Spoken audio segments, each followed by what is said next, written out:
यदि हम present scenario में भी देखते हैं तो आज के टाइम में वुमेन भी प्रोटेक्टर और प्रोवाइडर का रोल निभा रही है ना। और मैन भी नरिश और नर्चर कर सकता है। हाँ, अब टाइम प्लेस सर्कमस्टांसेस जो हैं वो चेंज हो गए हैं।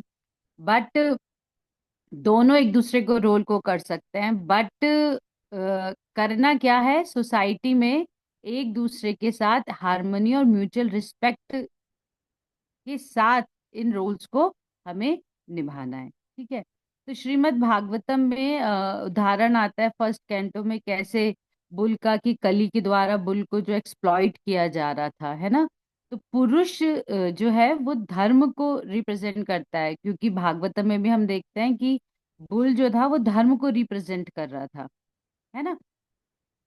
तो पुरुष का कर्तव्य क्या है, धर्म को आगे बढ़ाने का, समाज में धर्म को आगे लेके जाने का पुरुष का कर्तव्य है। और उसी के अनुसार वो कर्म करता है। ठीक है। स्त्री का क्या कार्य है, स्त्री का कार्य है परिवार को नर्चर करने का, नरिश करने का, और वो उसी के अनुसार कार्य करती है। ठीक है। दोनों को कर्म करना है, पर दोनों के क्योंकि कर्तव्य अलग अलग है तो अपने कर्तव्यों के अनुसार दोनों के कर्म भी अलग अलग रूप तरह से क्लासिफाई करे गए हैं। स्त्री के अंदर और क्या कर सकती है, स्त्री क्षमा कर सकती है, क्षमा का गुण होता है ना, क्षमा दान देना। जैसे आप द्रौपदी का उदाहरण सुनते हैं कि द्रौपदी के जब पांचों पुत्रों का वध कर दिया गया था, तब भी इस परिस्थितियों में द्रौपदी ने क्या करा था, क्षमा दान दिया था ना, है ना। यस मैं तो करते स्त्री, हूँ। तो स्त्री का जी क्या मैं करते हैं, स्त्री क्षमा दान करती है हमसे। आप अपनी फैमिली में भी देखो, हमसे कोई भी बड़ी से बड़ी गलती भी हो जाए तब भी हमारी मदर जो है वो हमें हमारी गलती को माफ करके भुला कर, है ना, और हमें आगे एक स्मूथ लाइफ जीने का अपॉर्चुनिटी देती है ना। और क्या प्रेम देती है, अनकंडीशनल लव देती है स्त्री। तो स्त्री जो है वो अपना कार्य करती है परिवार को नरिश नर्चर करने का, क्षमा करती है परिवार, उसको बहुत सारे परिवार में और भी चीजें फेस करनी पड़ती है अपनी फैमिली छोड़कर। एक दूसरे के परिवार में जब आती है उनको अपना परिवार मानती है, तो क्या विचारधारा अलग होती है, परिवार का परिवेश अलग होता है, जिस बैकग्राउंड से वो आई है वो भी अलग होता है। तो एकदम से जो हारमोनी वो क्रिएट नहीं कर पाती परिवार के साथ, उस दौरान उसको बहुत सारा क्रिटिसिज्म भी फेस करना पड़ता है ना, मैनिपुलेशंस झेलनी पड़ती हैं। बहुत सारा ऐसा व्यवहार फेस करना पड़ता है जो वो डिजर्व नहीं करती, बट स्टिल वो सबको क्षमा करके अपने रिलेशनशिप को आगे कैरी करती है ना। और फिर आफ्टर सम टाइम सब चीजें क्या हो जाती हैं, नॉर्मलाइज हो जाती हैं, स्मूथ हो जाती हैं। और सबको ही परिवार में, चाहे वो उसके इन लॉज हो, चाहे वो उसका पति हो, चाहे वो उसके बच्चे हो, सबको अ, जो एक अनकंडीशनल लव है वो देने की पोटेंशियल एक स्त्री रखती है। ठीक है। तो वैदिक प्रिंसिपल्स के को जब हम पढ़ जानते हैं तो हमें पता चलता है कि मेन का सोसाइटी में क्या रोल है और एक स्त्री का सोसाइटी में क्या रोल है। अब सोसाइटी में अपने रोल्स को और अपने रिस्पॉन्सिबिलिटीज को जानने के बाद ही केवल एक स्त्री अप्रोप्रिएट रूप से कार्य कर सकती है और एक पुरुष अप्रोप्रिएट रूप से कार्य कर सकता है ना। और अपने एक दूसरे की इम्पोर्टेंस को समझते हुए एक दूसरे के साथ हार्मनी में रह सकते हैं। बोथ आर इम्पोर्टेंट, कोई किसी का सब्स्टिट्यूट नहीं बन सकता। मैन भी सोसाइटी के लिए जरूरी है और वुमेन भी सोसाइटी के लिए जरूरी है। ठीक है। माता जी नेक्स्ट स्लाइड पे आ जाइए। Man and women part and parcel of Krishna, प्रकृति एंड वैष्णव, ये हम सब जानते हैं कि हम सब तो प्रकृति हैं और पुरुष केवल भगवान है ना। और हम सब क्या है, भगवान की पार्ट एंड पार्सल्स हैं। ये तो बॉडीली लेवल पे हम स्त्री और पुरुष के रूप में क्लासिफिकेशन करते हैं, पर स्पिरिचुअली अगर हम देखें तो हम सब सेम है, प्रकृति कहा जाता है हमें, है ना। बट ये वननेस होने के बाद भी, स्पिरिचुअल वननेस होने के बाद भी मटेरियल लेवल पर जो डिस्क्रिमिनेशन है वो जरूरी है। आप सब एग्री करेंगे इस बात से, है ना। गर्ल को अलग तरीके से ट्रीट किया जाता है और बॉय को एक अलग प्रकार से हम सोसाइटी में ट्रीट करते हैं। अगर हम फिलोसफिकल बात करें तो हम बोलेंगे स्पिरिचुअली तो there is no class discrimination, why are you treating us differently, है ना। ऐसी बातें स्त्री अक्सर बोलती हैं कि आप हमें इंफीरियर समझते हैं, हमारे साथ अलग बिहेव करा जाता है ना, हमें इक्वल राइट्स नहीं मिलते। इस तरह की बात जो है गर्ल्स के मन में या हम किसी भी एज में स्त्री के मन में ये बात आ सकती है ना, कि सप्रेस करके रखा जाता है वुमेन को सोसाइटी में। But it is not true. Spiritually we are one, but materially हमारे अंदर हमारे बीच में बहुत डिफरेंस है ना। और उस डिफरेंस को ध्यान में रखकर ही हम एक सर्टेन काइंड का ट्रीटमेंट बिहेवियर सोसाइटी से एक्सपेक्ट करते हैं, और it is very necessary. Society को अगर हम बैलेंस रूप में आगे बढ़ाना चाहते हैं तो हमारे लिए क्लासिफिकेशन करना भी बहुत इम्पोर्टेंट हो जाता है। हम सबकी साइकोफिजिकल नेचर अलग होती है, पर्सनालिटीज अलग होती है, हमारी पोटेंशियल्स अलग होती हैं। जो मैन कर सकता है बहुत बार वो वुमेन नहीं कर सकती, है ना। जैसे मैन को बताते हैं कि मैन जो होते हैं वो बहुत लॉजिकली सोचते हैं चीजों को, बट जो गर्ल्स होती हैं, जो वुमेन होती है, वो बहुत इमोशनली चीजों को हैंडल करती है ना। तो वो एक डिफरेंस है हमारे बीच में। हम लोग को एक तरीके से ना हम ट्रीट कर सकते हैं, ना हम एक तरीके से सिचुएशंस को फेस कर सकते हैं, ना एक तरह से सिचुएशंस में बिहेव कर सकते हैं। डिफरेंट एक सेम सिचुएशन में मैन का और वुमेन का बिहेवियर भी आप अलग देखोगे, है ना। रिएक्शन भी आप अलग देखोगे, उनका वर्किंग स्टाइल भी आप अलग देखोगे। ठीक है। तो हर तरीके से मैन और वुमेन में हम सोसाइटी में डिफरेंस पाते हैं।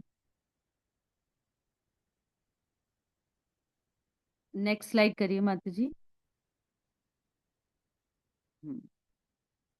अभी यहाँ बताया गया है right understanding inspires to voluntarily protect oneself. अब जब स्त्री को ये ज्ञान हो जाए, पुरुष को ये ज्ञान हो जाए कि मेरा क्या सोसाइटी में स्थान है, मेरी क्या रिस्पॉन्सिबिलिटीज है ना, मेरी क्या ड्यूटीज हैं, तो जब उसको ये सब ज्ञान हो जाता है तब वो वॉलेंटरली अपने आप को प्रोटेक्ट करके रखना चाहता है। जैसे कि ये ऐसे यहाँ पे क्यों बताया जा रहा है, क्योंकि जब आप गर्ल्स को के प्रोटेक्शन की बात करते हैं तो वो इक्वल राइट्स की बात करती हैं। वो ये बोलती हैं कि हम तो लड़कों के समान है, हमें बाहर निकलना है, हमें भी पुरुषों के समान जो है जॉब करने की अपॉर्चुनिटी मिलनी चाहिए, एक्सप्लोर करने की अपॉर्चुनिटी मिलनी चाहिए, है ना। तो वो जो हम एक राइट मांगते हैं इक्वालिटी का समाज में, ये तभी केवल मांगते हैं जब हमें अपने बारे में क्लियर अंडरस्टैंडिंग नहीं है। जब स्त्री अपने आप को या कोई गर्ल अपने आप को ठीक प्रकार से नहीं जानती, केवल तभी वो इस प्रकार के जो विषय हैं उनको उठाती हैं। ठीक है। जब हमें अपने बारे में पता चल जाएगा प्रॉपरली, अच्छे से हम जान जाएंगे कितने इम्पोर्टेंट है हम सोसाइटी के लिए, कितने इम्पोर्टेंट है हम अपनी फैमिली के लिए, है ना, इस सोसाइटी को प्रोग्रेसिव करने में भी हमारा कितना इम्पोर्टेंट रोल है, तब हम ऑटोमेटिकली अपने आप को प्रोटेक्ट करके रखने लगेंगे। तो क्या जरूरत है इन विषयों पे बात करने की आज की टाइम में, जब आप देखेंगे कि आपके पास जब आप गर्ल्स टीचिंग में उतरेंगे तो जो गर्ल्स आएंगी वो सेम ही बैकग्राउंड से आएंगी, सेम ही कंफ्यूजन्स को लेके, मेंटेलिटी को लेके आपके पास आएंगी, जो कि इक्वल राइट्स की बात करेंगे। और जहाँ पे उनको अगर मंदिर में भी इक्वल राइट्स नहीं दिख रहे तो वो क्रिटिसाइज करेंगे, है ना। वो आपसे फाइट भी कर सकते हैं कि आप डिस्क्रिमिनेशन कर रहे हैं एंड ऑल। उस टाइम पर हमें पता होना चाहिए कि हमें इन्हें क्या ज्ञान देना है ना। ये पूरा कोर्स जो आप देखेंगे, जो पूरा गर्ल्स प्रीचर ट्रेनिंग प्रोग्राम बनाया गया है, इसको अगर आप इसके इनिशियल टॉपिक से देखें तो ये इसी तरीके से डिजाइन करा गया है कि पहले प्रीचर वेल इक्विप्ड हो जाए, ताकि जो बच्चे उसके पास आ रहे हैं उनको वो राइट वे में गाइड कर सके। ट्रू, है ना। राइट गाइडेंस होगी तभी हम जो है जनरेशन को में कुछ सुधार कर पाएंगे, है ना। तभी हम कुछ इस समाज में अपना पॉजिटिव कंट्रीब्यूशन दे पाएंगे। तो हम लोगों को पहले समझना होगा कि क्या ज्ञान हमें उनको देना जरूरी है, पहले उनसे उनकी पहचान कराना जरूरी है। जैसे कि हमने नरसिंह दया माता जी ने हमारा वैदिक वैष्णवीज का जो एक टॉपिक लिया था, है ना, वो क्यों लिया था? वो यही रिप्रेजेंट करता था कि एक स्त्री से क्या एक्सपेक्ट किया जाता है सोसाइटी में, है ना, कि उसे कैसे रहना है। तो जब हम ये जान जाएंगे कि व्हाट एम आई, अपने आप को प्रॉपरली, क्या हमारी नेचर है, क्या हमारी पोजीशन है, क्या हमसे एक्सपेक्टेशंस है, क्या हमारी ड्यूटीज हैं, तो फिर हम, जब हमें ओवर प्रोटेक्शन दिया जाएगा, उससे हम विचलित नहीं होंगे, बल्कि हम वॉलेंटरली उस ओवर प्रोटेक्शन को जो है वो एक्सेप्ट कर लेंगे। ठीक है। जैसे कि आपने अक्सर लेक्चर्स में सुना होगा कि बताया जाता है कि गर्ल को पहले फादर, जब छोटे हो तो फादर के द्वारा प्रोटेक्ट किया जाना चाहिए, फिर थोड़े बड़े होगी तो हस्बैंड के द्वारा प्रोटेक्ट किया जाना चाहिए, और फिर एल्डरली एज में उसको अपने पुत्र के द्वारा प्रोटेक्ट किया जाना चाहिए, है ना। तो why this protection is required? क्या गर्ल कभी अपने आप सही डिसीजन नहीं ले सकती? क्या उसको कहीं पर ये दिखाया जा रहा है कि the girl is inferior to man? हाँ, इसलिए उसको प्रोटेक्शन की जरूरत है, ऐसा नहीं है। We are more valuable than man, है ना। तभी हमें हमारा प्रोटेक्शन उसको ही किया जाता है जो कि हमारे लिए वैल्यूएबल है। वैल्यूएबल चीज का ही तो हम प्रोटेक्ट करके रखते हैं।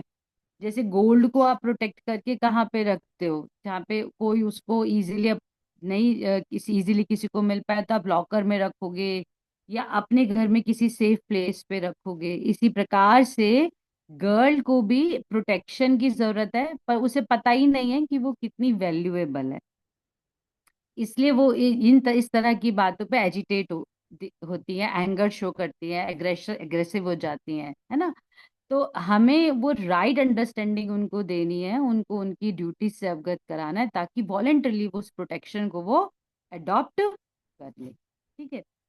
यहाँ पे नेक्स्ट टॉपिक, नेक्स्ट लेवल पे बताया जा रहा है कि, नहीं माता जी पीछे स्लाइड करिए, कि चैस्टिटी के 4 लेवल्स यहाँ पर बताए गए हैं, जैसे कि physical chastity, mental chastity, emotional chastity and spiritual chastity. Chastity तो हम सब जानते हैं, हम सब ने बहुत सुना है ना। कोई यदि अपनी तरफ से चैस्टिटी के बारे में अपनी अंडरस्टैंडिंग शेयर करना चाहता है तो बता सकते हैं।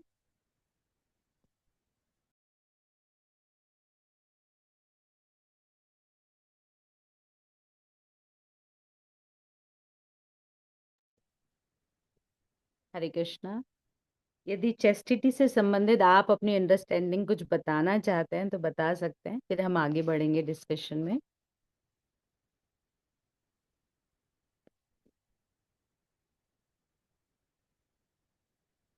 मुझे ऐसा लग रहा है कि मैं अपने आप से ही बात कर रही हूँ।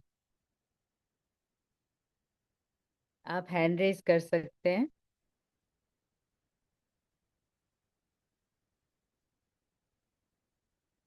अच्छा, आप सबने पहले सुन रखा था physical chastity, mental chastity, emotional chastity and spiritual chastity के बारे में। हम्म। तो जैसे कि यहाँ पर बताया जा रहा है कि एक स्त्री के लिए फिजिकल चेस्टिटी, तो आप जानते ही हो कि फिजिकल चेस्टिटी का क्या अर्थ है ना। शारीरिक रूप से अपने आप को पवित्र रखना। और मेंटल चेस्टिटी, किसी भी तरह की बैड जो थॉट्स हैं उनको नहीं आने देना, है ना। इमोशनल चेस्टिटी, किसी के भी द्वारा अपने इमोशंस को कंट्रोल ना किया जाने देना, है ना। और स्पिरिचुअल चेस्टिटी, कि अपने गुरु, अपने अथॉरिटीज के प्रति हमें सरेंडर्ड होना चाहिए, है ना। डेडिकेटेड होना चाहिए, सबमिसिव होना चाहिए। इसको बोलते हैं स्पिरिचुअल चेस्टिटी। तो ये 4 टाइप्स की चेस्टिटी होती है: physical chastity, mental chastity, emotional chastity and spiritual chastity.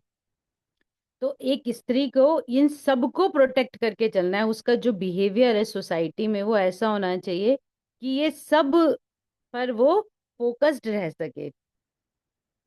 अच्छा, माता जी पूछ रहे हैं, लक्ष्मी माता जी, कि इमोशनल चेस्टिटी को हम थोड़ा और जो है वो एक्सप्लेन करें।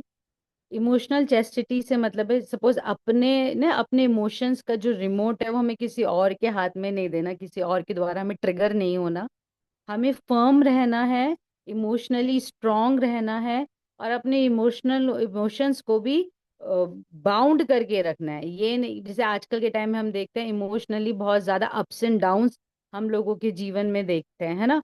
बच्चों को, यंगस्टर्स को देखो, वो अपने इमोशंस को कंट्रोल नहीं कर पाते। और मैं वुमेन्स के, मैरिड गर्ल्स के अंदर भी ये चीज जानती हूँ कि एंगर आएगा तो बहुत ज्यादा आ जाएगा, वो बोलेंगी कि हम क्रोध करना नहीं चाहते, बट सिचुएशंस ऐसी हो जाती हैं कि हम अपने आप को कंट्रोल नहीं कर पाते, छोटी छोटी बातें हमें ट्रिगर कर देती हैं, है ना। वो सारी चीजें ना होना, सेल्फ कंट्रोल होना अपने इमोशंस पे, that is called emotional chastity. ठीक है। किसी के भी द्वारा आपके इमोशंस जो है वो प्रभावित ना हो। मेंटल चेस्टिटी मैं दोबारा बता देती हूँ कि किसी भी प्रकार से जो गलत थॉट्स हैं, नेगेटिव थॉट्स हैं, उनको अपने माइंड में ना आने देना is mental chastity. Physical chastity अपने हस्बैंड के प्रति ही केवल समर्पित रहना, और किसी पर पुरुष के बारे में ना तो विचार करना और ना ही किसी प्रकार का संबंध स्थापित करना। और स्पिरिचुअल चेस्टिटी केवल अपने गुरु और अपने मतलब भगवान गुरु और अपने अथॉरिटीज के प्रति हमें फुल जो है वो सरेंडरेंस रखना और ऑनेस्ट होना उनके प्रति, दैट इज स्पिरिचुअल चेस्टिटी। ठीक है। तो जैसे आपने देखा होगा, फोर हमारे जो प्रिंसिपल्स हैं इस्कॉन के, है ना, उसमें आता है प्योरिटी इज दी फोर्स, है ना। तो जब प्योरिटी फोर्स, जब हम प्योरिटी का अपने अंदर पालन करते हैं तो हमें चेस्टिटी को, जो हमारे अंदर चेस्टिटी है उसको हम, हमारी स्ट्रेंथ मिलती है। और जब चेस्टिटी को हम स्ट्रेंथन कर पाते हैं, तब हमारे अंदर सरेंडर करने की जो भावना है वो विकसित होती है। किसको सरेंडर करने की भावना? एक ऐसे व्यक्ति को सरेंडर करने की भावना जो कि हमारे प्रति समर्पित है, जो हमें प्रेम करता है, जिसने हमारी रक्षा करने की जिम्मेदारी ली है ना। ऐसे व्यक्ति को हम पूर्णतः सरेंडर कर सकते हैं यदि हम प्योरिटी का पालन कर रहे हैं और चेस्टिटी भी हमारे अंदर विकसित हो रही है। तब हम ऐसे व्यक्ति के प्रति समर्पण का भाव विकसित कर पाते हैं, जो हमारे लिए अपने जीवन में मतलब जो क्रियाशील है, जो प्रयत्नशील है कि हमारे को वो प्रोटेक्शन दे सके, हमारे को एक अच्छी लाइफ दे सके, है ना। तो जब हम उसको सरेंडर करते हैं, तब उसको ग्रे लिखा है यहाँ पे, her surrender that inspires his greatness. तो उसको महान बनने का मतलब, वो जो कार्य कर रहा है उसको वो कार्य और अच्छे से करने की प्रेरणा वहां पर प्राप्त होती है। तो ग्रेटनेस से मतलब यहाँ पर ये नहीं हो रहा कि वो अर्जुन जैसा वॉरियर बन जाएगा और युद्ध करेगा, है ना, या कभी जीवन में परास्त नहीं होगा। बल्कि वो जिस रोल में है, जो उस सर्कमस्टांसेस में जो वो कार्य कर रहा है, वो कार्य को वो पूर्ण निपुणता के साथ करेगा यदि उसकी जो पार्टनर है, उसकी जो अर्धांगिनी है, वो उसके प्रति पूर्ण रूप से सरेंडर्ड है। ठीक है। और जब वो अपने कर्तव्यों को पूर्ण रूप से निभाएगा, तो वो स्त्री को और इंस्पायर करेगा कि वो उसके प्रति और ज्यादा समर्पित। ठीक है। तो कैसे एक दूसरे पे स्त्री और पुरुष डिपेंडेंट है, ये यहाँ पे बताया जा रहा है कि समाज को सुचारू रूप से चलाने के लिए स्त्री और पुरुष दोनों एक दूसरे पे डिपेंडेंट है ना। स्त्री अगर चेस्टिटी का पालन कर रही है, अपने पति के प्रति समर्पित है, तो पति जो है अपने कर्तव्यों को बहुत निपुणता के साथ निभाएगा, अपनी ड्यूटीज को फुलफिल करेगा। ठीक है। और जब वो अपने कर्तव्यों को पूर्णता से निभाएगा, तो स्त्री को और इंस्पिरेशन मिलेगी कि वो अपने पति के प्रति सरेंडर्ड रहे। ठीक है। माता जी नेक्स्ट स्लाइड पे आ जाइए। जैसे यहाँ पे फेमस एनालॉजी दी गई है, आप देख सकते हैं बटर की एंड फायर की, है ना। तो बटर से प्रभुपाद भी अपने लेक्चर्स में बताते थे कि जो पुरुष है वो बटर के समान है और स्त्री क्या है, वो फायर के समान है ना। तो जब दोनों एक दूसरे के संपर्क में आएंगे, तो जैसे अग्नि के संपर्क में आके बटर का मेल्ट होना स्वाभाविक है ना, ऐसी स्त्री और पुरुष भी बटर और फायर हैं, और जब एक दूसरे के संपर्क में आएंगे तो कुछ ना कुछ क्रियाएं होना स्वाभाविक है ना। तो यहाँ बताया जा रहा है कि अगर फायर रेगुलेटेड है तो क्या है, बटर प्रॉपरली हीट अप होगा और कुछ ना कुछ आप उस बटर को कुकिंग में यूज कर सकते हो, वो किसी ना किसी काम में लाया जा सकता है, कुछ वैल्यूएबल क्रिएट किया जा सकता है, कुक किया जा सकता है, यदि फायर रेगुलेटेड है। बट यदि फायर रेगुलेटेड नहीं है तो बटर क्या होगा, बर्न हो जाएगा, है ना। अब बर्न होगी वो किसी भी काम नहीं आएगा, उससे कुछ कुक नहीं किया जा सकता। ठीक है। लाइक वाइज गर्ल, यदि वुमेन जो है वो प्रोटेक्टेड है then it is okay, but if the women is not protected तो वो सोसाइटी में उथल पुथल भी मचा सकता है ना। तो गर्ल का प्रोटेक्शन आवश्यक है, क्यों, किसी उसके प्रति किसी प्रकार का हेटर्ड है इसलिए नहीं हम लड़कियों को बोलते हैं कि आपको अब किसी ना किसी के गाइडेंस में रहना है, किसी ना किसी के प्रोटेक्शन में रहना है, बल्कि इसलिए बोलते हैं ताकि जो वो अपनी फ्रीडम उसको है, जो स्किल्स उसके पास हैं, जो टैलेंट उसके पास है ना, जो वो कुछ करना चाहती है सोसाइटी में, उसको वो एटलीस्ट कर पाए। यदि वो प्रोटेक्टेड नहीं रहेगी तो जो वो करना चाहती है वो कर नहीं पाएगी, सर्कमस्टांसेस उसको अलाउ नहीं करेंगे, है ना। तो प्रोटेक्शन क्यों नेसेसरी है, ताकि गर्ल भी अपनी लाइफ को टू द फुलेस्ट जी सके। बल्कि यहाँ पर हम कैसे टैग कर देते हैं, जब हम प्रोटेक्शन की बात करते हैं तो गर्ल्स अपने क्या आईब्रोज रेज कर देते हैं, है ना, कि अच्छा हमारे हमें प्रोटेक्शन की आवश्यकता है, हम लड़कों से कम थोड़ी ना है। इस तरह की बातें हम करते हैं सोसाइटी में, है ना।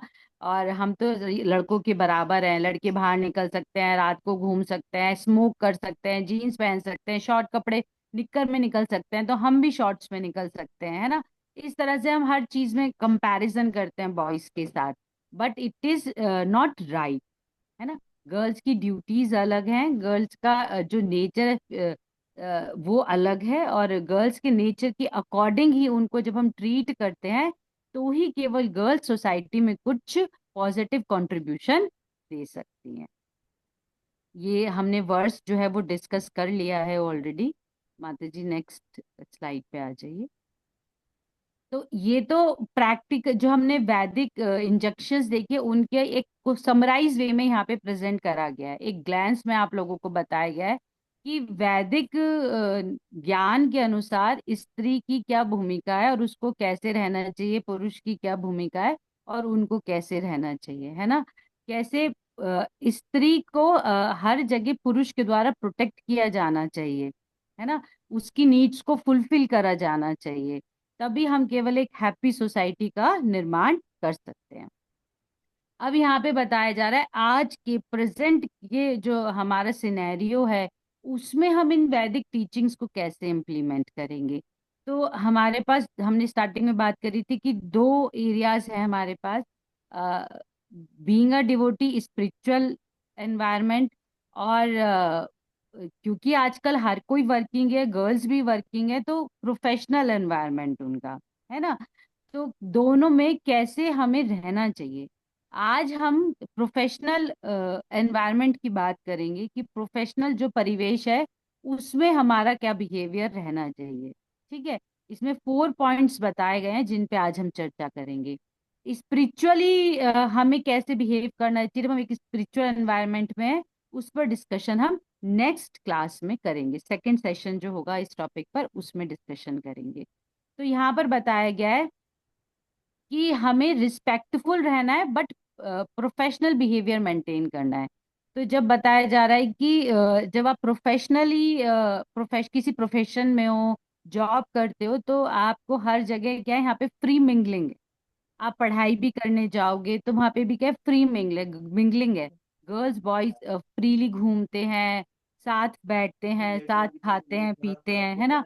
ऐसे में आप चेस्टिटी का पालन कैसे करोगे, प्योरिटी को कैसे मेंटेन करोगे, है ना, वैदिक इंजेक्शंस का हमें पालन करना है ना, कैसे कर पाएंगे हम पालन। तो यहाँ बताया गया है कि इन्हीं का माई कौन है। तो यहाँ बताया गया है कि हमें जब हम प्रोफेशनल उसमें है, एनवायरनमेंट में है, तो हमारे साथ अपोजिट सेक्स के लोग भी कार्य कर रहे हैं, तो हमें उनके प्रति रिस्पेक्टफुल रहना है। ऐसा नहीं सोचना कि सभी सभी जो है पुरुष वो डिग्रेडेड हैं, सभी बेकार हैं। जिस इस तरह से नहीं सोचना। अपने अंदर जजमेंटल का पावर, हमें जज जज करने का पावर जो है उसको स्ट्रांग करना है ना। और एक रिस्पेक्टफुल जो बिहेवियर है उसको मेंटेन करना है हमें, और प्रोफेशनली डील करना है केवल। इसे यहाँ लिखा है no neglect yet attentive at work place. हमें निग्लेक्ट नहीं करनी डीलिंग्स, जो हमारी प्रभु जी के साथ, जो मेल्स के साथ हमारी डीलिंग्स हो रही हैं, उनको हमें निग्लेक्ट नहीं करना, बट अटेंटिव रहना है कि कहीं कोई हमें एक्सप्लॉइट ना कर ले, हमारा मिसयूज ना कर ले, है ना। तो हमें अटेंटिव रहना है और हमें अलर्ट रहना है। सोसाइटी में क्या चल रहा है आज के टाइम में, उससे हमें अवेयर रहना है ना। कैसे गर्ल्स को अलग अलग तरीके से वू करा जा रहा है, मैन्युपुलेट किया जा रहा है, फिर उनका एक्सप्लॉइटेशन किया जा रहा है। ये सब चीजें ध्यान में रखते हुए हमें ऐसे रहना है कि हम उनके साथ रह के कार्य भी कर सके और उनके द्वारा अफेक्ट भी ना किए जा सके। ठीक है। तो यहाँ बताया गया है कि जो कन्वर्सेशंस, जो डिस्कशंस हो रहे हैं प्रोफेशनल प्लेस में आपके, उसमें आपको पार्टिसिपेट करना है। पार्टिसिपेट करने से बचना नहीं है। पार्टिसिपेट करने से बचना ये कोई सॉल्यूशन नहीं है। कन्वर्सेशन में आपको पार्टिसिपेट करना है। और जो आप जिस वर्क प्लेस में हैं, उस वर्क प्लेस की क्या प्रोसेस है, क्या स्ट्रेटेजीज है, उनको अच्छी तरह से जान लेना है। ठीक है। ताकि आपकी किसी और के प्रति डिपेंडेंसी ना रहे और आप कॉन्फिडेंस के साथ वहां पे कार्य कर सके, अपने वर्क प्लेस पे कॉन्फिडेंस के साथ कार्य कर सके। तो कन्वर्सेशन में पार्टिसिपेट करना है। और जो आपका वर्किंग प्लेस है, वहां की प्रोसेस स्ट्रेटेजीज को अच्छे से जानने के बाद कॉन्फिडेंस के साथ वहां पर वर्क करना है। और जो चैलेंजेस आपको आ रहे हैं, सपोज डीलिंग्स में चैलेंजेस आ रहे हैं या वर्क प्लेस में चैलेंजेस आ रहे हैं, तो आपको क्या करना है, अपने पीयर ग्रुप में कंसल्ट करना है। क्या वो भी ये चैलेंजेस फेस कर रहे हैं या सिर्फ आप ही फेस कर रहे हो। हाँ। यदि वो भी फेस कर रहे हैं तो उन्होंने क्या सॉल्यूशन निकाला, और यदि आप फेस कर रहे हो तो उनके साथ डिस्कस करना है कि what is the way out, how to overcome from these challenges, है ना। तो जो चैलेंजेस आ रहे हैं उनको हमें कंसल्ट करना है। फिर केयरफुल रहना है हमें अपने वर्किंग एनवायरनमेंट में, कि हमें बहुत ज्यादा इंडल्ज नहीं होना। अनवांटेड जो कार्य वहां पे चल रहे हैं उनमें बहुत ज्यादा इंडल्ज नहीं होना। जैसे कैसे, मैं आपको उदाहरण के तौर पे समझाती हूँ कि सपोज आप कहीं पे जॉब करते हो, है ना। वहां पे आपकी एक फ्रेंड है, उसका कहीं कहीं पे ऑफिस में ही किसी बॉय के साथ कोई रिलेशन है ना। और रिलेशन तो उन दोनों का है, बट आप भी ड्रैग हो रहे हो, डिस्कशन कर रहे हो, दोनों के मिलने का माध्यम बन रहे हो, दोनों की लड़ाई हो रही है तो बीच में क्या बातें इधर से उधर करने का कार्य कर रहे हो। फिर वो दोनों बाहर मिल रहे हैं तो आपको ड्रैग कर रहे हैं कि तुम चलो हमारे साथ। तो आपको इतना केयरफुल रहना है कि आपको कहाँ पे किस कार्य में इंडल्ज होना है और किस कार्य में इंडल्ज नहीं होना, है ना। वो आपके वर्क के में कितना इंपॉर्टेंट है, क्या वो आपके कार्य में कहीं कोई हेल्प कर रहा है इस तरह के कार्यों में इंडल्ज होकर, हाँ, या जस्ट ये वेस्ट ऑफ टाइम है आपका। बहुत सारी एक्टिविटीज देखो, ऐसा होता है, हम हमेशा ये चर्चा करते हैं कि स्कूल में भी ना पढ़ाई इतनी नहीं होती जितनी पूरे साल के लिए खींच दी जाती है। अगर 3 महीने भी लग के पढ़ाया जाए तो पूरा कोर्स 3 मंथ्स में खत्म हो जाता है, पर हम अदर एक्टिविटीज डालकर उसको पूरा साल चलाते हैं। लाइक वाइज प्रोफेशनली भी वर्क इतना नहीं होता। यदि हम अच्छे से कंसंट्रेशन के साथ कार्य कर रहे हैं, डेडिकेशन के साथ कार्य कर रहे हैं, तो पूरा दिन कार्य नहीं चलेगा, या इतना भी कार्य नहीं है कि उसको डेली ऑफिस जाके करना आवश्यक है ना। कार्य कम होता है, पर क्योंकि समय इधर उधर वेस्ट होता है, इसलिए हम पेंडिंग भी कर लेते हैं, है ना। अपना वर्किंग वर्क जो है हमारा ऑफिशियल वर्क, उसको पेंडिंग भी कर लेते हैं, क्योंकि जब करने का टाइम था तब कार्य ना करके हम कुछ और कार्य कर रहे थे, कहीं और अपना टाइम वेस्ट कर रहे थे, है ना। तो हमें ये कॉन्शियस, इतना कॉन्शियस रहना है कि हमारा टाइम तो वेस्ट नहीं हो रहा। हम ऑफिस गए हैं तो किस कार्य के लिए गए हैं, है ना। वो कार्य करने के प्रति हमें फोकस रहना है और चीजों में इंडल्ज हमें नहीं होना है। नेक्स्ट स्लाइड पे आ जाइए माता जी। Avoid unnecessary private conversation and personal sharing. ठीक है। तो ये बताया गया है कि आप सब जानते हो कि गर्ल्स की एक सिक्स सेंस होती है। वो भी ये जान लेती हैं कि जो व्यक्ति उनके पास आ रहा है उसकी कैसी इंटेंशन है ना। और फिर उन्हें कैसे अपने आप को प्रोटेक्ट करना है। इतना इतना गर्ल्स के अंदर भगवान ने इसे सिक्स सेंस दी है कि अगर कहीं पर भी अनसेफ भी एनवायरनमेंट है तो गर्ल उसको सेंस कर सकती है ना। तो यहाँ पे लिखा है कि जो इंडिविजुअल प्राइवेट टॉक्स है उनको अवॉइड करना चाहिए। जैसे सपोज कोई कोलीग है या कोई बॉस है आपका जो आपसे सपोज बातें कर रहा है। बात तो शुरू हुई थी क्या, लंच पे बैठे थे सब, चर्चा कर रहे थे, देन सब उठ के चले गए। और फिर वो जानना चाह रहा है आप कहाँ रहते हो, क्या करते हो, है ना, घर में कौन कौन है, खाली टाइम में आप क्या करते हो, मूवीज देखना पसंद है नहीं है। इस तरह की प्राइवेट टॉक्स वो कर रहा है। तो आपको क्या करना है, तुरंत उन पर फुल स्टॉप लगा के पब्लिक में चल, मतलब कि कहीं जहाँ पे और लोग हैं वहां पे चले जाना है या और लोगों को अपने पास बिठा लेना है। तो गैर लोग, मतलब जो गैर कैसे बोलते हैं, जो और आपके ऑफिस में पुरुष कार्य कर रहे हैं, है ना, उनके साथ इन प्राइवेट टॉक्स को अवॉइड करके पब्लिकली आप ग्रुप में बैठ के चर्चा कर सकते हो। बट यदि वो प्राइवेट टॉक्स इनिशिएट कर रहा है तो आपको उसमें उनको एनकरेज नहीं करना है बल्कि उनको रोकना है। ठीक है।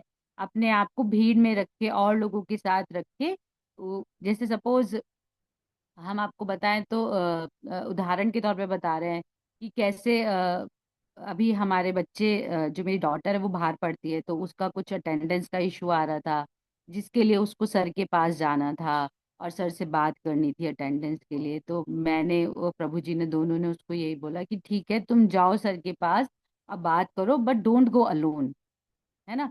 तुम तीन चार गर्ल जो तुम फ्रेंड्स हो सब ग्रुप बना के जाओ, वहां जाके सर से बात करो कि सर ये इशू आ रहा है, मेरी अटेंडेंस जो है वो शॉर्ट आ रही है, where I am attending all the classes.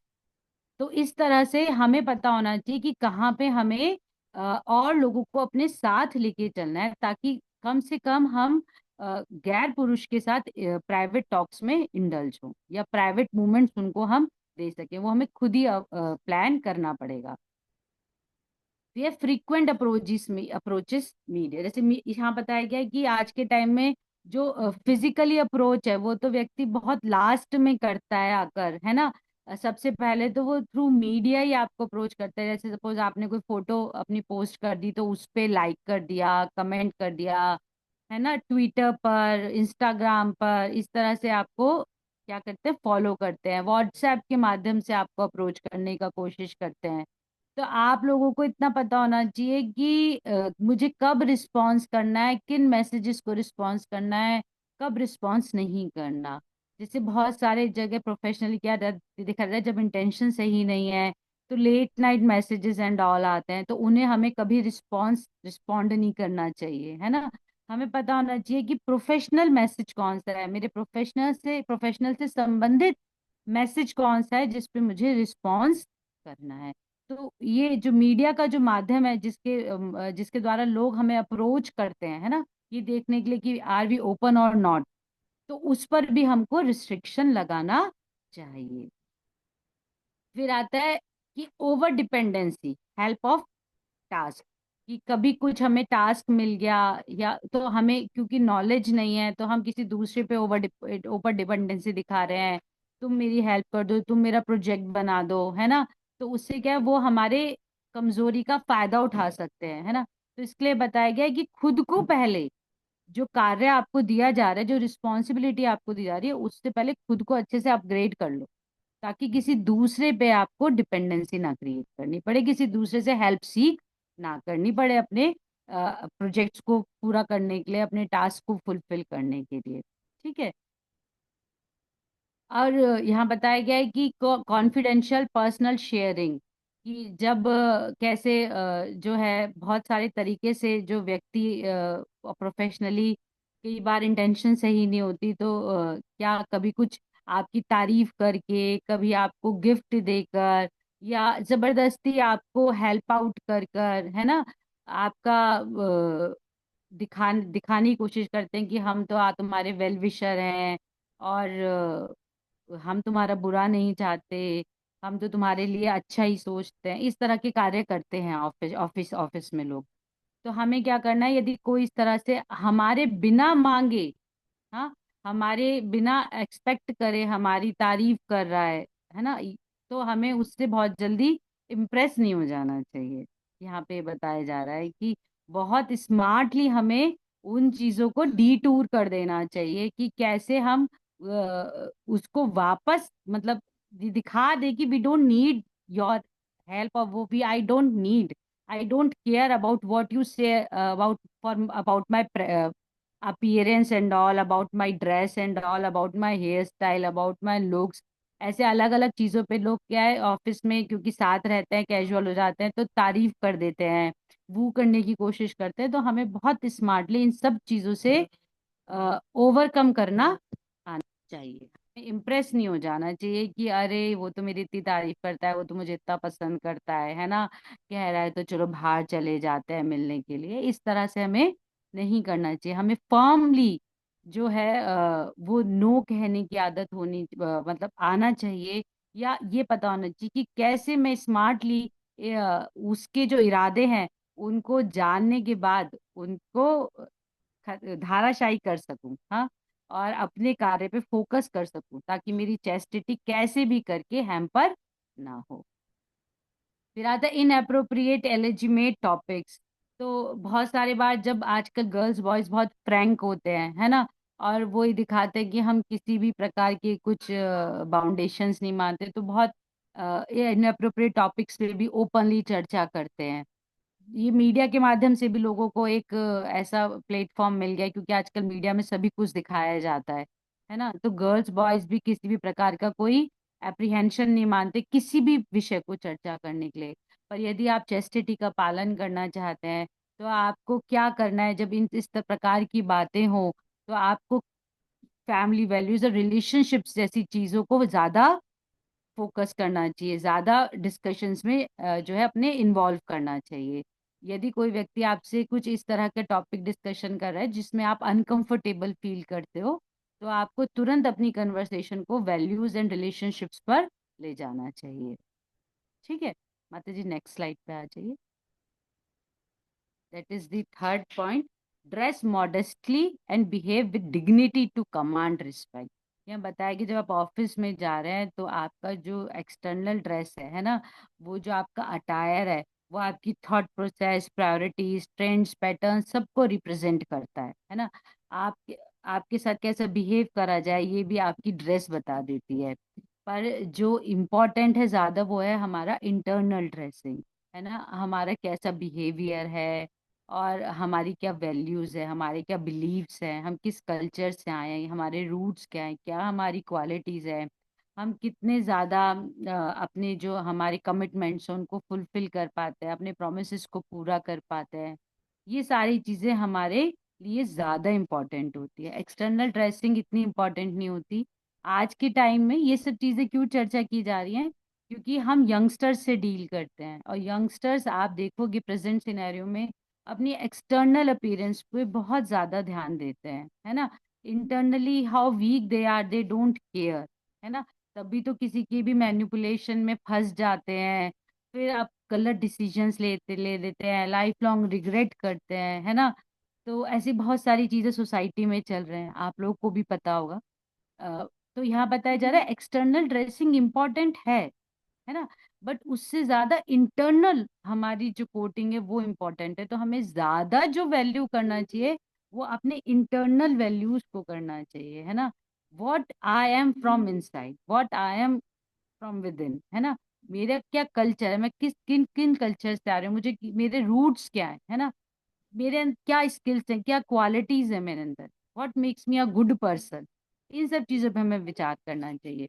External dressing important है, क्योंकि वो सामने वाले को ही दिखाती है कि वो मुझसे कितना ओपन अप हो सकता है ना। हम सामने वाले से कैसे चाहते हैं वो हमें ट्रीट करे। जैसे सपोज आप यदि साड़ी में well dressed, pin up sari, सब कुछ अच्छे से जाओगे, है ना, तो एक रिस्पेक्ट ऑटोमेटिकली आप डिराइव करोगे, हाँ। पर यदि आप कैजुअली जा रहे हो, कैजुअल क्या ट्रैक पैंट्स पहन रखे हैं, या जीन्स पहन रखी है, टॉप पहन रखा है, है ना, ओपन हेयर है आपके, तो सबको पता है कि ये लड़की जो है ये शी इज वेरी कैजुअल, इससे किसी भी प्रकार की बात करी जा सकती है ना, she is open to everything. तो ऐसा, क्योंकि सामने वाले के ऊपर ऐसा इम्प्रेशन चला जाता है। हाँ, हम ये नहीं कह रहे कि आप वेस्टर्न क्लोथ्स में नहीं जा सकते, आप वेस्टर्न क्लोथ्स में जा सकते हैं, है ना, बट वेस्टर्न क्लोथ्स में भी क्या पहन कर आप जा रहे हैं, ये मैटर करता है, कैसे पहन के जा रहे हैं, how you are representing yourself, all these things matter, है ना। बट अबव ऑल मैटर करता है हम अपने अंदर से क्या है, तो हमें ज्यादा समय जो लगाना है वो अपने अंतर मन को निखारने में लगाना है। यदि हमारे अंदर कुछ फ्लॉज हैं तो उनको खत्म करके अपने अंदर गुड क्वालिटीज को हमें डेवलप करने में ज्यादा समय लगाना चाहिए। ठीक है माता जी, लास्ट पॉइंट जो है उस पे आ जाते हैं। एसर्टिव इन डिक्लाइनिंग इनअप्रोप्रिएट एडवांसेस, मतलब जो इनअप्रोप्रिएट बिहेवियर है उसके प्रति हमें कैसे दृढ़ता के साथ मना करना आना चाहिए। ये यहाँ पे बताया जा रहा है कि आपके साथ यदि ऑफिस में कुछ इनअप्रोप्रिएट बिहेवियर किया जा रहा है तो आपको बिल्कुल दृढ़ता के साथ उसको रोकना है, उसे मना करना है। तो इधर लिखा है, फर्स्ट बताया गया प्रोटेक्ट वन सेल्फ इंटरेस्ट। तो सेल्फ इंटरेस्ट जो है हमारा, उस पर हम उसको हम कैसे प्रोटेक्ट करेंगे, जैसे हमने पहले बताया कि हमें अपनी वैल्यू पता होनी चाहिए, है ना। तो जैसे कि आप देखो डायमंड है, डायमंड को गोल्ड से एक ही जो है वो लेयरिंग से प्रोटेक्ट किया जाता है ना। ये इसलिए ऐसा नहीं होता कि इसमें गोल्ड वैल्यूएबल है या डायमंड वैल्यूएबल है, ऑल दो बोथ थिंग्स आर वैल्यूएबल, है ना। बट इट्स जस्ट दैट कि डायमंड जो है वो किसी गोल्ड जैसे मटेरियल से ही जो है वो प्रोटेक्ट हो सकता है। लाइकवाइज हम ये नहीं कह रहे कि हम जो है इंफीरियर है, वीक है ना, और हमें किसी के प्रोटेक्शन की जरूरत है। वी आर वैल्यूएबल और हमें किसी वैल्यूएबल व्यक्ति के द्वारा ही प्रोटेक्ट होना चाहिए, जैसे कि हमारे फादर हो गए, हमारे ब्रदर हो गए, हमारे बच्चे हो गए, ठीक है, जो कि हमारे बहुत क्लोज के हैं, जिनको हमने सारी मॉरल वैल्यूज जो है वो दी हैं, है ना, उनके द्वारा हम प्रोटेक्ट किए जाते हैं। और हमें किस पे फोकस करना चाहिए, फोर चेस्टिटी के जो हमने लेवल्स डिस्कस करे उन पर हमें फोकस्ड रहना चाहिए कि कैसे भी मेरे ये फोर लेवल जो है ये हैम्पर ना हो।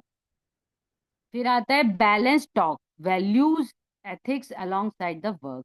तो जब आप जॉब पे जाते हैं, जॉब वर्क कर कहीं पे जॉब कर रहे हैं, कार्य कर रहे हैं, तो जो है आपकी जो टॉक्स हैं वो वैल्यूज और एथिक्स पे ज्यादा बात करनी चाहिए, है ना। तो जब आप ज्यादा वैल्यू और एथिक्स पे फोकस करोगे तो जो इल माइंडेड लोग हैं वो अपने आप ही साइड हो जाएंगे, क्योंकि उनको तो इन टॉक्स में कोई इंटरेस्ट आएगा नहीं, है ना।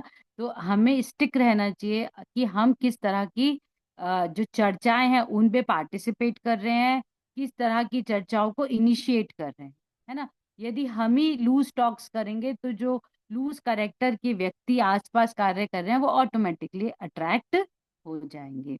पर यदि हम हैवी टॉक्स करते हैं वैल्यूज की, एथिक्स की, कल्चर की, तो जो लूज करेक्टर के लोग हैं वो ज्यादा इंटरेस्ट नहीं लेंगे, बल्कि अच्छे लोग ही हमारे आसपास जिनको सेम टॉपिक्स में इंटरेस्ट है हमारे आसपास रहेंगे, हमारे साथ ज्यादा टाइम स्पेंड करेंगे।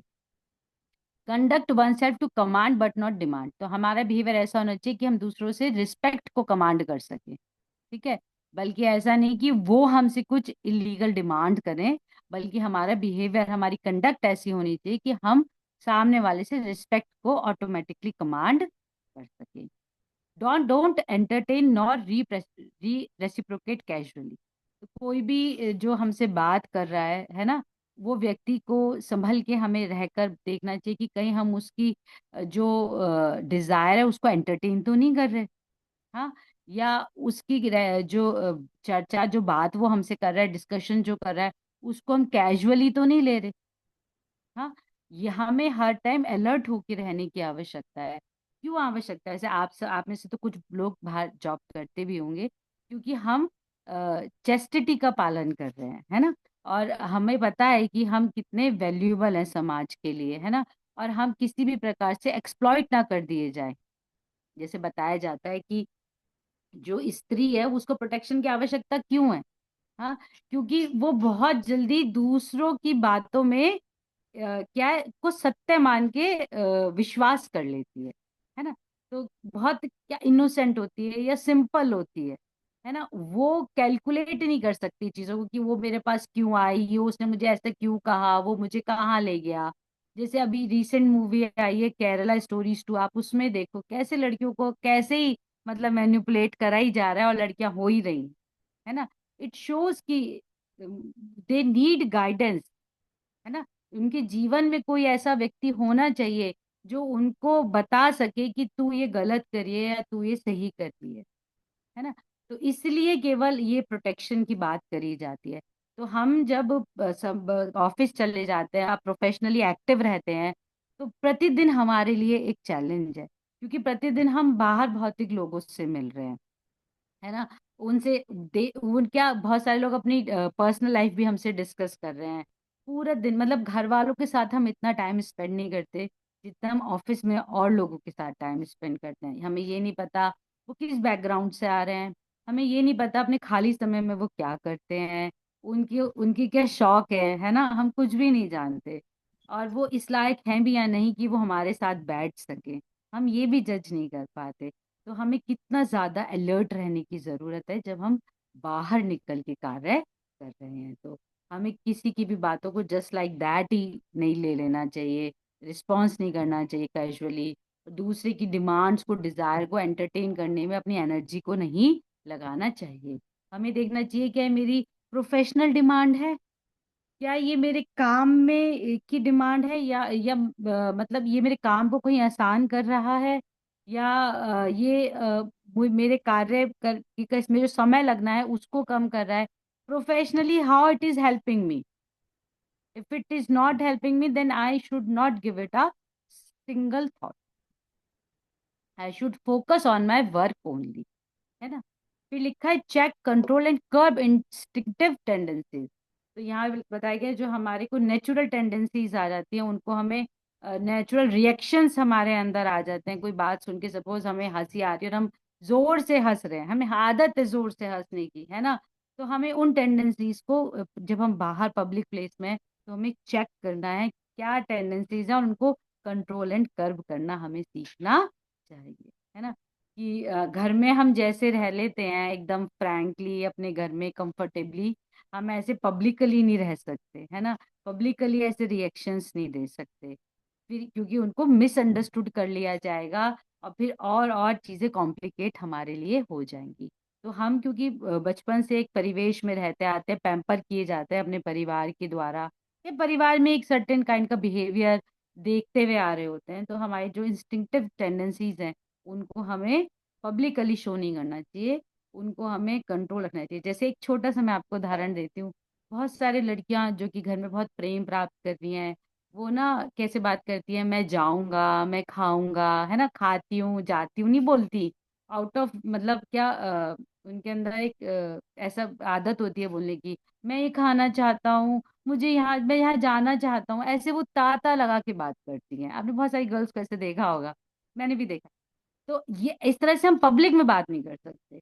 हम डेली उन लोगों से मिल तो रहे हैं जो जो ऑफिस में हमारे साथ बैठते हैं लोग, डेली हमारा उनसे मिलना जुलना है ना। एक कंफर्टेबल एनवायरनमेंट आज डेवलप हो चुका है, बट इट डजेंट मीन कि वो हम उनसे इतने कैजुअल हो गए कि जैसे हम अपने घर में अपने घर वालों के बीच में बात करते हैं, ऐसी बातें हम उन लोगों के बीच में भी करने लगे। इनसे उनको हमारे वीक पॉइंट्स पता चल जाए, हाँ, और फिर वीक पॉइंट्स का वो हमारे कभी फायदा ना उठा।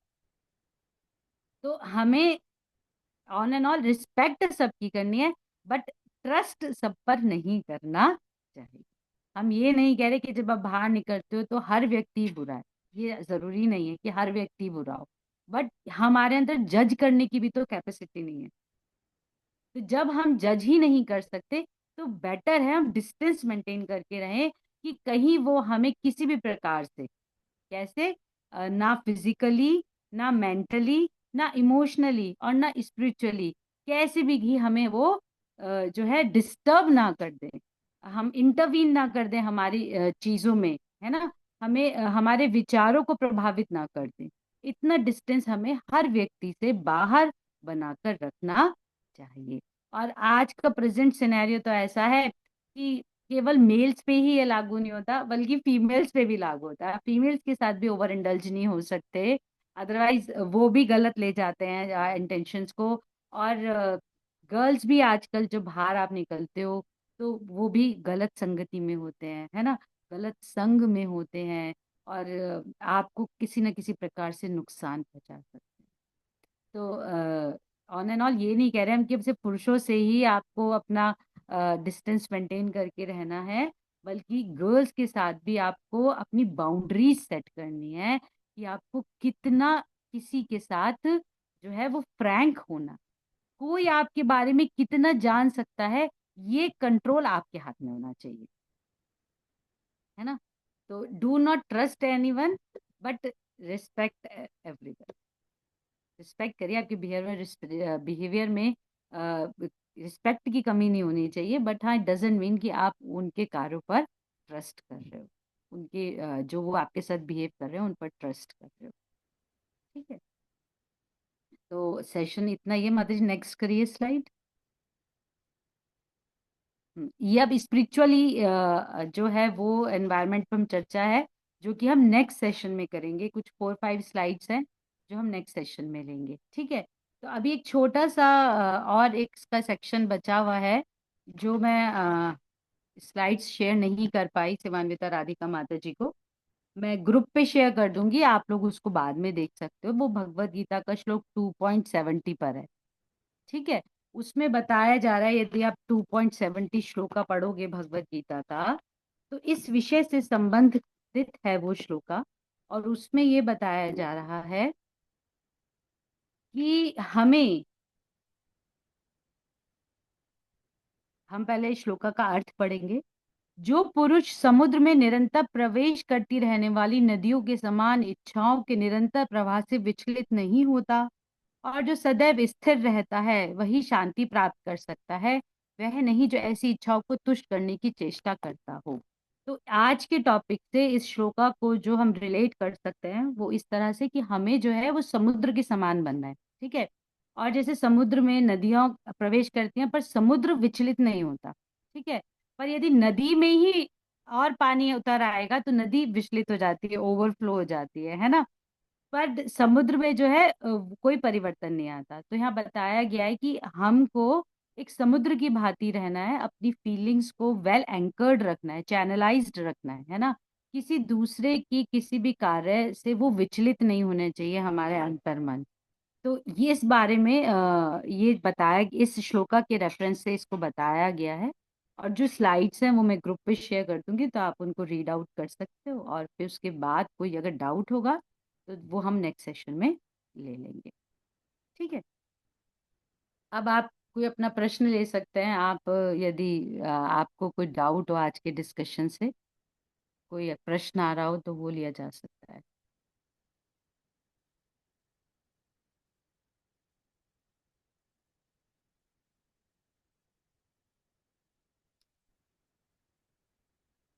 आप में से कितने यहाँ पर माताएं हैं जो वर्किंग हैं,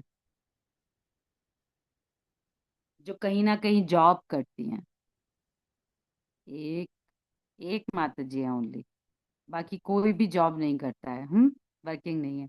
ठीक है, आप नहीं भी करते, बट तब भी हमारे लिए ये सब चीजें जानना आवश्यक है, कैसे हमें बिहेव करना चाहिए आउटसाइड वर्ल्ड में जब हम उतरते हैं।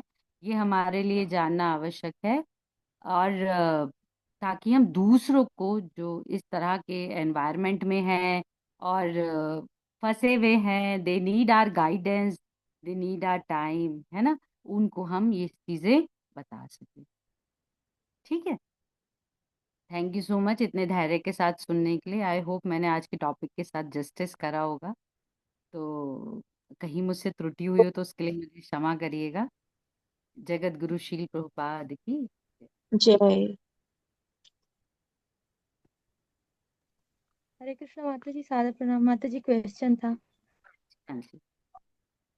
माता जी, जैसे हम जब डीलिंग करते हैं और अन्य भक्तों से, जब जो कॉलेज में हैं तो आते हैं, तो प्रभु जी लोग के प्रति किन्हीं किन्हीं माता जी लोग का मतलब ज्यादा आकर्षक होता है, तो उन लोग को हम कैसे उनसे डीलिंग करें, क्योंकि समझ नहीं पाते हैं माता जी। अगर उनको हम कुछ बोल भी रहे हैं तो उनको बुरा लग जाता है, फिर वो निगेटिविटी हो सकते हैं। तो ऐसे में हम कैसे उनसे प्रॉपर हम्म। डीलिंग करें, भक्ति में अपना फोकस बढ़ाएं। देखिए, सबसे पहली बात तो जिस प्रकार के आप बच्चों की बात कर रहे हैं कि हम कॉलेज में जा रहे हैं और हमें इस प्रकार के गर्ल्स ही मिल जाती है जो बॉयज के प्रति और आकर्षण जो है वो उनके अंदर है। तो सबसे पहली बात तो इस आप जो है, आपकी जो पर्सनालिटी है वो अफेक्ट नहीं होनी चाहिए। ठीक है। आपने जो शिक्षा जो ज्ञान लिया है उसको ही आप वहां पर प्रैक्टिस करोगे। हाँ, आप तो इंटरेस्टेड नहीं हो, है ना। आप एक डिग्निफाइड लाइफ जी रहे हो, है ना। आपको लोग रिस्पेक्ट भी करेंगे या इग्नोर करेंगे। सपोज आपके अटायर से आप सिंपली ड्रेस होके जा रहे हो और आज की मॉडर्न टाइम के हिसाब से ड्रेस होके नहीं जा रहे, तो भी लोग आपको वहां पे बच्चे जो है वो इग्नोर करेंगे। बोलेंगे तो बहन जी हैं, ये तो कैसे रेडी होकर आती हैं, है ना। इस तरह से बोल देंगे। जैसे हम हैं, हम साड़ी पहनते हैं या हेड कवर करके रखते हैं तो भी हमें भी प्रतिक्रिया मिल जाती है कि आज के टाइम में कोई ऐसे नहीं रहता। बट आपको पता होना चाहिए कि आपके जीवन का उद्देश्य क्या है, आप ऐसे क्यों रहते हो, है ना? और वो व्यक्ति जो गर्ल जिसकी आप बात कर रहे हो, मेजोरिटी ऑफ द गर्ल्स ऐसी हैं, है ना। तो क्या उनसे संपर्क में रहना आपके लिए आवश्यक है? हाँ, उनसे संपर्क में बिना रहे भी आप अपने कॉलेज की स्टडीज को पूरा कर सकते हो। यस और नो? है ये ना। माता क्योंकि आप उनको थोड़े टाइम के लिए मिलकर। माता जी जैसे मंदिर में आते हैं उनकी बात कर रही थी, मतलब मंदिर में आ रहे हैं और प्रभु जी लोग से मतलब ज्यादा अट्रैक्ट हो रहे हैं, तो ऐसे तो आपको किसी बड़े को ये बातें बता देनी चाहिए, जो आपके सीनियर्स हैं। यदि आप किसी के भी बिहेवियर में ऐसा कुछ देख रहे हैं, यदि आप मंदिर की बात कर रहे हो कि मंदिर में जो गर्ल्स आ रही हैं वो इस तरह के आते हैं, तो आपको ये सीनियर्स को पास ऑन कर देना चाहिए कि इस तरह का क्राउड आ रहा है, ऐसा एनवायरनमेंट बन गया है जो कि अब मतलब इतना हेल्दी नहीं रहा है ना। भक्ति करने में ऐसे एनवायरनमेंट में दिक्कत आ सकती है। कल हमारे टेम्पल में या सेंटर में भी कोई प्रॉब्लम आ सकती है। तो आपको अपने सीनियर को बता देना चाहिए और जो भी नीडफुल है वो करेंगे। देखो, जब मंदिर में कोई आ गया ना, सबसे पहली बात आप ये समझो, तो वो ठीक हो सकता है, उसके इम्प्रूवमेंट के चांसेस हैं। आपको थोड़ा समय देना पड़ेगा, है ना, थोड़े दिन बियर करना पड़ेगा। Because ISKCON is a open platform, है ना। यहाँ के दरवाजे सबके लिए खुले हुए हैं। हर प्रकार का व्यक्ति यहाँ पे अंदर आता है। कुछ क्लीनिंग हो जाती है तो अच्छा भक्त बन जाता है, कुछ क्लीनिंग नहीं कर पाते। प्रोसेस जो क्लीनिंग का है वो बहुत स्लो हो जाता है उनके ऊपर। ठीक है। ये आपको देखना है कि जिसकी आप बात कर रहे हो वो कोई न्यूली गर्ल है या बहुत टाइम से है और उसका आचरण आपत्तिजनक है। यदि कोई गर्ल बहुत टाइम से है और उसका आचरण आपत्तिजनक है तो डेफिनेटली सीनियर्स को पता होना चाहिए। ठीक है। पर यदि कोई नई गर्ल है तो उसको थोड़ा टाइम तो देना ही पड़ेगा, तभी तो उससे पता चलेगा क्या गलत है क्या सही है ना। जैसे आपको हम बताएं, अभी रिसेंट का उदाहरण आपको देते हैं, आपने चर्चा करी है तो अभी संडे हम जब मंदिर गए क्लास लेने के लिए, तो वहां पर दो न्यू गर्ल्स बैठे हुए थे मंदिर में। और एक गर्ल बहुत मेकअप कर कर बैठी हुई थी और एक गर्ल सिंपल बैठी थी। तो मैंने जाकर पूछा कि आप दोनों फर्स्ट टाइम आए? तो एक गर्ल बोली, नहीं मैं तो सेकंड टाइम आई हूँ, पहले भी आ चुकी हूँ। पर ये मेरी फ्रेंड है जो बहुत ओवर मेकअप एंड ऑल करके आई थी, वो उसकी फ्रेंड थी कि ये मेरी फ्रेंड है और ये फर्स्ट टाइम आई है। उसके अपीयरेंस को देखकर मुझे थोड़ा सा कुछ डाउट हुआ। ठीक है। कपड़े वपड़े ठीक थे बट मेकअप बहुत ज्यादा कर रखा था उसने। तो मैंने कहा अच्छी बात है, चलो आए हो। बिठा लिया मैंने दोनों को। तो वो बोली, जो बहुत मेकअप कर कर आई थी, कि मैं ना अभी थोड़ी देर में चली जाऊंगी, मैं आज फर्स्ट टाइम आई हूँ बट मैं थोड़ी देर में चली जाऊंगी क्योंकि मुझे मेरी फ्रेंड लेने आ रही है। अब जब उसने बात बोली तो मेरे मन में डाउट आया कि कौन लेने आ रहा है उसको, मतलब कहाँ जा रही है ये। खैर, क्योंकि नहीं थी, मेरी कोई अधिकार नहीं है उसे कुछ भी कहने का। हमने सेशन शुरू कर दिया। तो उसकी मदर का ड्यूरिंग द सेशन फोन आ गया और उसकी मदर ने उससे पूछा तू कहाँ है? तो उसने बोला मैं इस्कॉन में हूँ, अपनी फ्रेंड का नाम लेके बोली मैं इस्कॉन में हूँ। मैं वहीं बैठी हुई थी तो मैंने कहा कि क्योंकि इसने बोला ये कहीं और जाने वाली है। तो मैंने कहा आपने तो अपनी मम्मा को बोल दिया आप इस्कॉन आए हो, पर आप तो कह रहे हो आपको कहीं और जाना है। तो बोली हाँ मम्मा को पता है, मम्मा को पता है मुझे यहाँ से कहीं और जाना है, उन्होंने ही मुझे भेजा है। मैंने कहा ठीक है। कोई बात नहीं। थोड़ी देर बाद, आधे घंटे बाद, 40 मिनट्स के लगभग हो गए थे, उसका कॉल आया कि आ जाओ, कि नीचे आ जाओ। उसने मुझे बोला, माता जी मैं नीचे जा रही हूँ, मेरी फ्रेंड आ गई है। बाई चांस मुझे भी नीचे उतरना था, कुछ सामान लेकर आना था। अनप्लैंड था, मैंने ऐसा कुछ प्लान नहीं करा था। मैं भी नीचे उतर गई, वो भी नीचे उतर गई, और वो उतर कर बाहर गई, और स्कूटर पे एक बॉय बैठा था और उसके साथ पीछे बैठ के चली गई। ठीक है। अभी मैं तो शुरू से ही डाउट कर रही थी, क्योंकि मुझे उसका अपीयरेंस कुछ ठीक नहीं लग रहा था। बट मैंने उसको पब्लिकली बिल्कुल ये बात बोला, सब माइक पर थी मैं, कि ये ठीक नहीं है बात कि आप यहाँ पर आए हो, और मम्मी को आप यहाँ से कहीं और जा रहे हो, और मम्मी को आपने बोल दिया मैं इस्कॉन आई हूँ। अब आप इतना समझ लो, उसने मुझे देख भी लिया कि मैंने, मुझे पता चल गया वो किसी के साथ गई है। अभी वो दोबारा इस्कॉन में आने वाली नहीं है। ठीक है। और आएगी तो ये जान समझ कर आएगी कि यहाँ पे इस तरह की किसी भी कार्य को जो है वो अलाउ नहीं किया जाता है ना। तो हमें जब मंदिर है, ओपन प्लेटफॉर्म है, तो हर प्रकार का लोग आएगा ही आएगा। उसको हम नहीं रोक सकते, उससे हम डिस्टर्ब भी नहीं हो सकते, क्योंकि समाज में यही सब चल रहा है। पर यदि बच्चा पुराना हो चुका है तो आपके सीनियर्स को पता होना चाहिए। और सीनियर्स को एनी हाउ पता चल ही जाता है, आप नहीं भी बताओगे तो भी उसके बिहेवियर से पता चल जाएगा, या अदर डिवोटीज फीडबैक दे देंगे। ठीक है। और नया व्यक्ति है तो दे दो थोड़ा टाइम, देख लो बदल रहा है नहीं बदल रहा। ठीक है। यस माता जी, थैंक यू माता हरे कृष्ण। और किसी और का प्रश्न? हैंड रेस हुआ हुआ है। पलक माता जी पूछ चुके हैं प्रश्न।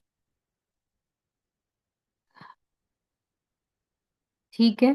तो हम आज का सेशन यही एंड करते हैं। जगत गुरु शील प्रभुपाद की जय। संवेद गौर भक्त वृंद की जय। जी।